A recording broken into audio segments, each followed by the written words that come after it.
Welcome to ThinkTech on OC16, Hawaii's weekly newscast on things that matter to tech and to Hawaii. I'm Jay Fidell. And I'm Lori Wingard. In our show tonight, we'll take a look at what's going on in the free dental clinic operated by Aloha Medical Mission in Kalihi-Palama. We'll talk with a dentist and staff and even a patient or two. We'll talk with Super Dr. Brad Wong about how it all got started and what it does for people who can't afford dental care. First, we visited the clinic to take a tour and meet the dentists there, Katsu Sano and Brendt Lum.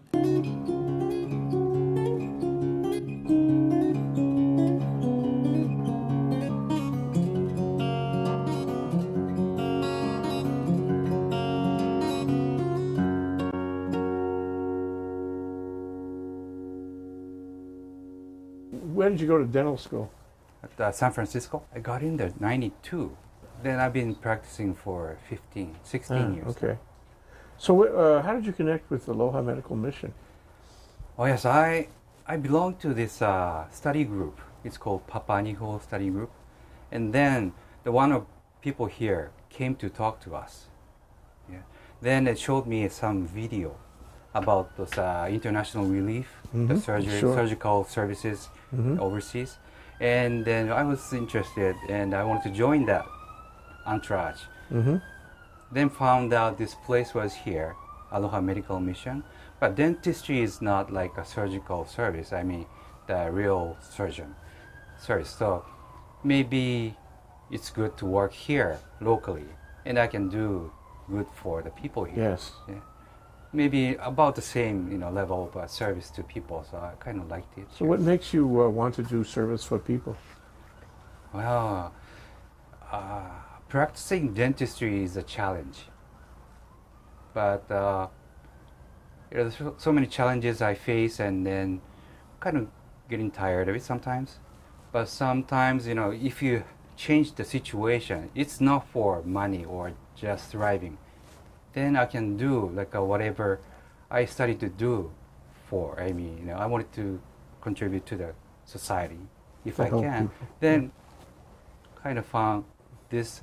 I'm just part-time dentist here, only once a month. But sometimes change your air and different kind of practice kind of refreshes me too. You have a private practice running right now? So are you a solo dentist in your own practice? At the beginning, I was working part-time at the Kalihi-Palama. That's another kind of for the, not the fortunate people. Yeah? They provide many more different services. Over here, it's more like emergency things. I used to work there when I was not that busy. But gradually I got busy. Then I was kind of more concentrating on my own practice. But I wanted to get out somewhere. Yeah. Then I found here. Yeah. So this gives you another experience that complements your primary practice. Yes. Yeah. So what sort of cases are you doing here when you come down? This is more for emergency treatment, even though people have to be scheduled far ahead of time. But basically, it's for emergency service. So what does that mean in dentistry? When you're in pain, trying to get you out of pain. And that sounds like the center of it. Yes. They come in pain and you get them out of pain. Yes. So there's no I cannot schedule a series of treatments. Today this one, and when you come back next time, continue this one. It's hard to coordinate that way. Yeah. So over here, a one-time deal, probably, I can say. But actually today, Puluke, I wanted him to come back here for somewhat continuation, other side. I worked on the right side today. Yeah. Next time I want to work on him on the left side. Yeah. But totally different procedure. What kinds of patients do you see? I mean, are they all from the neighborhood here on Vineyard, or are they from all over Oahu? All over. So North Shore, the other side of the island. Yeah. Because situation is maybe dire for them. It takes weeks to come here, I mean, for the scheduling wise. Yeah. And take maybe 2 hours of bus ride to get here. Yeah. So kind of tough for them, but when we can provide some service to them, it's good. We can do. And sometimes teeth are not their priority. even though it cause some pain, but they can kind of take it. It's not life-threatening sometimes, but it can be life-threatening depending on the situation. Like with an infection. Yes, but people tend to like defer the treatment Yeah. over food. Yeah. So if we can just provide those emergency Yeah. care for everybody, Yeah. that's going to help. Yeah, that helps them. Yes. So it must be a certain amount of gratification for you Yes, to I be mean, able to yes. help somebody deal with pain. Yes. That's right. And people say, thank you. That will do. That's very nice. Yes. Thank you, Dr. Sano. You're welcome. I graduated first off at Kamehameha Schools in 2002 and went on to Creighton University in Omaha, Nebraska. Took another 4 years in Omaha to go on to dental school. And in order to decide going into dentistry, I got a scholarship from Papa'ololokahi called the Native Hawaiian Health Scholarship. And they paid for all of my education. Oh, that's great. And part of that was giving back to rural or underserved population. So you knew early that you were going to give back. You made I- that decision early in life. Yes, I knew I wanted to give back, especially to Native Hawaiians. But I know here at Aloha Medical Mission, they serve a diverse population of patients, and that's pretty intriguing to me as well. I'm really blown away by that. You went to dental school so you could give back. Mm-hmm. I mean, most health professions, you're in an opportunity where you can always Yeah. give back. But to come straight out of school and start service, Yeah. it's Yeah. a little different. You realize that aside from general surgeons, dentists can make some of the biggest money in medicine, right? Yeah. I actually was in a position where I could work, in a private practice on the Big Island as well as here on Oahu. But, knowing that I had the scholarship and my obligation was to give back, I just felt it was the right thing to do to work here. And we talked to a patient who was there when we made our tour. We have a major multiple decays, and because he wants to preserve as much as he can, so we're trying to preserve stuff. So we're starting from the smaller decays, and major ones they require root canals, and the major things is going to be put off till later. So we're going to just save the small cavity. So you're filling a cavity now? Yes. So that they're not going to grow to be a bigger problem. You would not have been able to get a dentist had you not come to Aloha Medical Mission. No, I can't afford a dentist, and the job that I have doesn't offer any dental, so no dental coverage. I haven't had dental coverage for about 4 years now. So Wow. right before I came home to Hawaii, yeah, I was in a lot of pain. I had to go to an emergency clinic. Yeah, and all they could do for me, because all I could afford, was for them to clean it out and, give me temporary relief. I have a lot, Good need work. just under 10 teeth, that need work. And 4 of them are always giving me problems. I'm always in pain when I eat, and I've been looking for a dentist, but they're all expensive. I try to take good care of my teeth, brush, floss, gargle, but So how did you connect up with the Aloha Medical Mission Dental Clinic? I actually went to go see another dentist in Pearl City, and she referred me because she gave me an estimate of how much all my work was going to cost me, and I could buy a pretty nice brand new car. When you add it all up, it came out to 15,000. Oh. Yeah, it was. Okay, this is not something you can afford. No. I go through days where I can't focus because my teeth hurt. Curled up in a ball, wanting to cry. I'll take some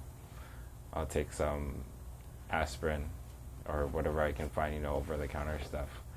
But that only works for so long. Is this your first visit, or have you had other visits? No, this is my first visit. Okay. And thank you, doctor. We also talked with the staff, dental clinic manager Heather Blackmond and executive director Susan Hughes, to see how they felt about the role of the clinic in providing free dental care for those in need. Yeah, so what does it mean to be the practice manager?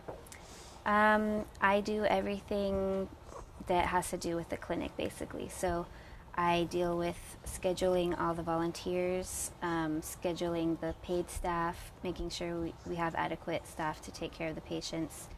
I do take care of all the maintenance of the dental equipment, ordering supplies, recruiting new volunteers, whatever else needs to be done. We typically see about 120 patients a month.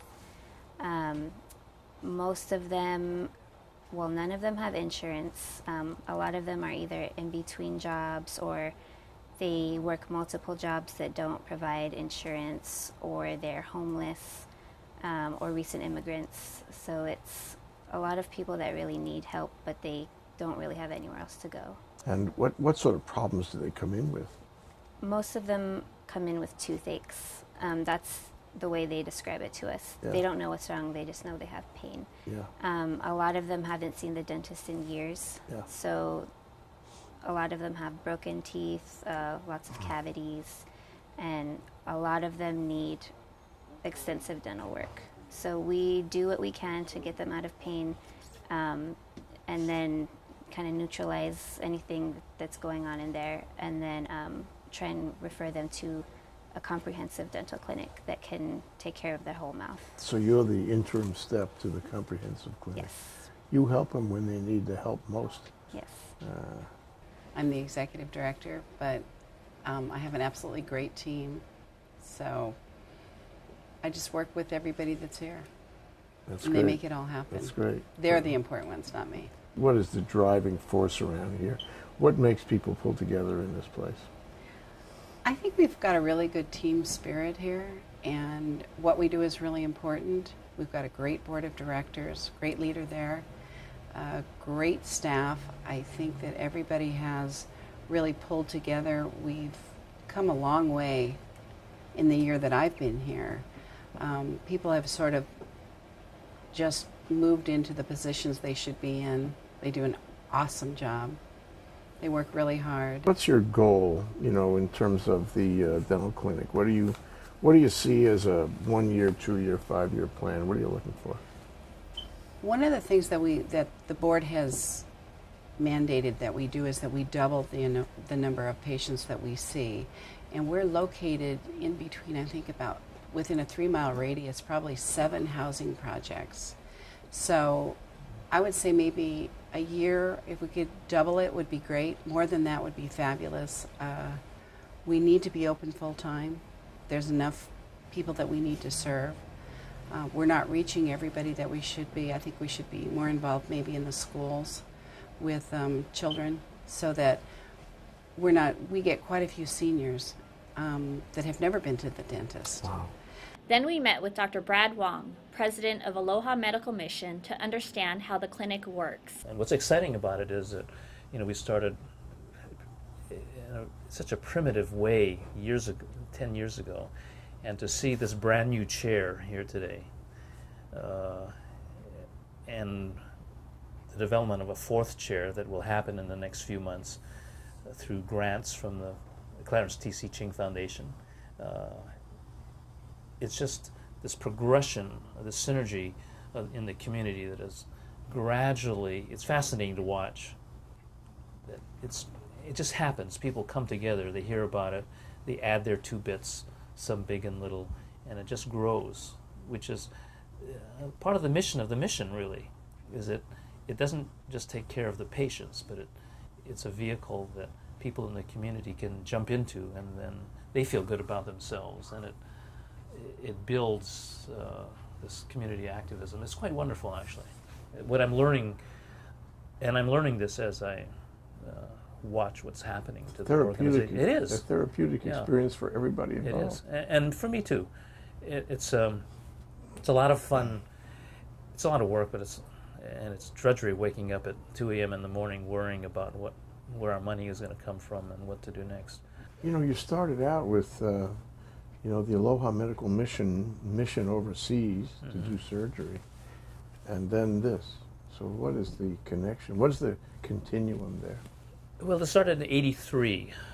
A plastic surgeon from the Philippines, worked in Guam, came to Honolulu, joined with Ramon C., an ear, nose, and throat specialist born in the Philippines, started doing cleft lips in his hometown, small time, grew into a one mission a year organization, Aloha Medical Mission, created in '83, '84, '85. The biggest mission really starting in '88, '87.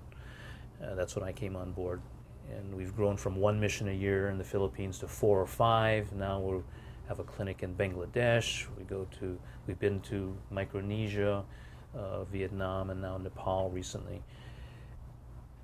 After about 3 years, we realized, why are we going abroad helping the underserved when we've got poor people here in Hawaii?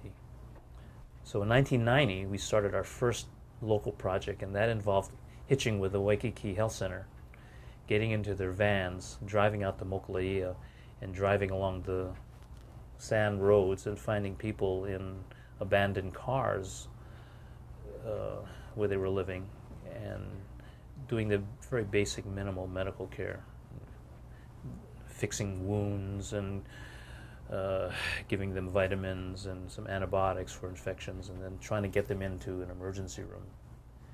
And that grew into a work project with IHS, where we put on a clinic once a month. That grew into a permanent clinic at the new IHS, where the Women's Center is now for a couple years. That was taken over by Kalihi-Palama Health Center.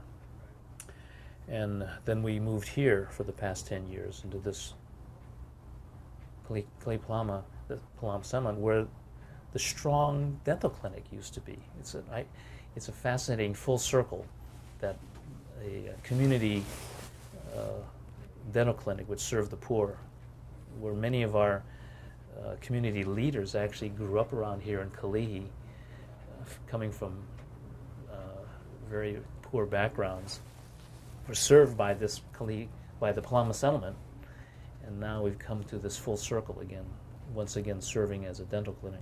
In 1990, we started recognizing that we had to do something in Hawaii.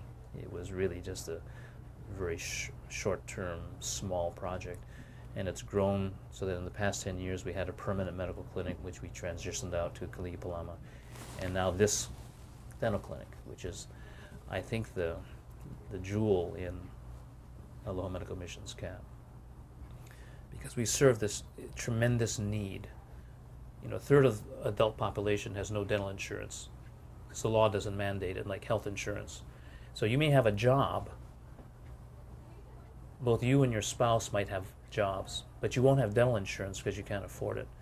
And if you call a private dentist to ask for dental care, if you don't have insurance, you very likely will be turned down. And you, rightly so, because you probably couldn't afford their bill. So we serve about 400,000 people. Now, much of this 400,000 goes to the community health centers that have dental facilities. But as we mentioned before, Kalihi-Palama has a 2-month wait. So we serve this gap group. And what is interesting is that the services that we provide here in this clinic change lives. It really affects people's functioning. The patient that we saw today, it's tough to earn a living much less enjoy your life if you're in constant pain. Aloha Medical Mission organizes groups of health professionals who travel to developing countries in Asia to provide free medical care and surgery for people in need. The dental clinic is an example of the same sense of charity right here at home. Aloha Medical Mission is a wonderful example of caring about those less fortunate and changing their lives and our lives by acts of medical and dental kindness. We can only urge you to learn more about them. Take a look at their website, alohamedicalmission.org, and consider supporting them, either by volunteering for a surgical mission overseas or helping them in their dental clinic right here on Oahu.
And now, here's our ThinkTech calendar of events going forward. On September 22nd, we'll present a luncheon panel program called Impact Investing, dealing with socially responsible investing and the new B Corporation, which Hawaii has adopted to help make that possible. On October 20th, we'll have our ThinkTech annual reunion, where all of our hosts, guests, experts, thinkers, and friends get together to say hi to each other and compare notes. It'll be at the Plaza Club at 5:30 p.m. Thursday, October 20th. And now, here's Bill Spencer with this week's Spensation. Thanks for coming down. Boy, we got a lot on our plate lately. That thing with Newsmorphisis last week, that was pretty good, Bill. That was a good show. It really was. A lot of interesting disagreements, if you will, shooting across each other's bows in a very nice way. But that was the press at its best, as far as I'm concerned. They talked about noble ideals for the press. They talked about the role of the press in a free society. I always like to hear about that. And they talked about their troubles, too. What a crowd. Yeah, I think we got to keep doing this. You know, people came up to me and said they liked it even better than last year. Really? So that means Glad to that hear that. we're on the right track. Yeah. I think it's a topic that a lot of people appreciate. I was happy to see Leslie Wilcox and her program about introducing the young kids to journalism. Yeah. As I mentioned at the program, for me, journalism really was the key to opening up my critical thinking ability, my ability to write and read, and I think kids, if they aren't exposed, they're really losing out, because we live in an information overload society, and you have to be able to discriminate and identify the good information from the bad, and make choices. Otherwise, you won't be informed, or you'll be in the dark. But separating the wheat from the chaff is really a requirement that is more important every day, because there's more information available, and more people are getting it from the internet and from, Facebook and Twitter and what have you, and all the social media. And the result is that they're getting an awful lot of information that is not verified and that no journalist has actually signed. So how much of that is true, especially the commentary part? Yeah, I thought that was really interesting. The one thing that the panel really didn't touch on was the commentary aspect, because that's what the new media allows for, is instant interaction with an editorial or a story. But, there are a lot of articulate people that don't know what they're talking about. Yeah, true. And, true. It gets me exercised, but at the same time, it's one of the reasons I'll go back to an article. If it was controversial and there's a lot of comments, I'll go back a few days later. Yeah, and I think every media that actually publishes commentary ought to have some way to rate it or verify it or validate it or support it. So this is an important time, and I'm happy to hear that somebody said this was even better than the last one, but I really think we ought to do it every year. Stay in touch with the press and have the press stay in touch with us. Right. You know. And here's this week's episode about the adventures of our co-working entrepreneurs, Rechung Fujihira, Hassan Scott, and Tony Stanford, and their friends. I'm going to tell you a little bit about Camp Bismarck, which is a 2-week entrepreneurial-focused summer camp for middle school students. We teach about finances, we teach about how to pitch, we teach about how to market, and all the basics of a business, and we cram that all into 2 weeks. Camp Bismarck is originally from Silicon Valley, and that's where our headquarters is based. And we do our Camp Bismarcks here in Hawaii on the Punahou School campus. Well, Camp Bismarck is this wonderful camp that you get to express yourself and try to act like an adult to me. I learned a lot of businessy stuff, like how to make a spreadsheet and assets and liabilities. And you have really, really, really cool counselors. Of all your ideas, which one did you like the best? The massaging backpack. Oh yeah? How did it work? There's a massaging backpack that you wear and it massages you while you walk. No. I actually did Camp Bismarck the year before, and I really liked it the other year, so I decided to do it again. I really enjoyed it, first of all, but I think it should be like an overnight thing. I thought it was really fun because you're having fun and you're learning at the same time. Like Lauren said, it was really fun and you got to learn a lot of things. So I thought it was awesome. Thank you for watching. This is Rechung Fujihira, the Hawaii Camp Director for Bismarck. And as always, it's a pleasure to be on ThinkTech Hawaii. Thank you. We'll be right back to wrap up this week's edition of ThinkTech. But first, we want to thank our underwriters. Thanks to the Scheidler Family Foundation, which supports a number of educational, cultural, and charitable organizations, including ThinkTech. Hawaiian Electric Company and its affiliates Miko on Maui and Helco on the Big Island are deeply committed to the communities they serve. Galen Ho is a senior executive of BAE Systems, a global defense, security, and aerospace company. Oceanit, another local tech company, is one of Hawaii's largest and most diversified science and engineering companies. Okay, Lori, that wraps up this week's edition of ThinkTech. Remember, you can watch ThinkTech on OC16 several times every week. Can't get enough of it, just like Lori does and all of our other hosts, too. For lots more ThinkTech videos and for underwriting and sponsorship opportunities on ThinkTech on OC16, or for internship and volunteer opportunities with ThinkTech, visit thinktechhawaii.com. I'm Jay Fidell. Thanks for joining us on ThinkTech. I'm Lori Wingard. Aloha, everyone.